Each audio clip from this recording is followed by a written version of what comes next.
হযরতে আলী যখন কেঁদে ফেললেন, আল্লাহর নবীর চোখের পানি পড়ার পরে আল্লাহর নবীর ঘুম ভেঙে গেল।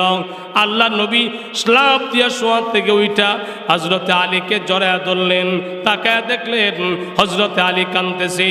আল্লাহর নবী জিজ্ঞাসা, আলী কেন কান্দো? কি কারণে কাঁদতেছো? শত্রু তোমার আক্রমণ করলো নাকি? আরে আলী, শত্রু তোমার আক্রমণ করলো নাকি? তোমাকে কেউ তীর ধনুক মারলো নাকি?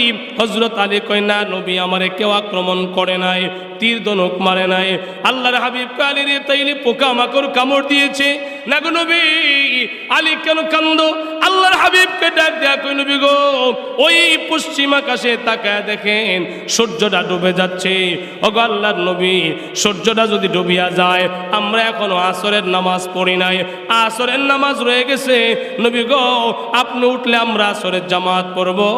আল্লাহর হাবিব মুস্কে একটা হাসি দিলেন। হাসি দিয়ে আল্লাহর নবী দাঁড়াইলেন। দাঁড়ায় বললেন, আলী তোমার ওযু আসেনি? বলে হা। আল্লাহর হাবিব তাকায় দেখলেন সূর্যটা ডুবে যাচ্ছে। আল্লাহর হাবিব ডাক দিয়ে, আমার ভাইয়েরা, এই শাহাদাত আঙ্গুল পশ্চিম দিকে সূর্যের দিকে ইশারা করলেন। ইশারা করে আল্লাহর নবী ডাক দিয়া কয়, ও সূর্য, যেই মালিকের হুকুমে তুমি ডুবে যাচ্ছ, আমি এবং আমার আলী এখনো নামাজ পড়ি নাই।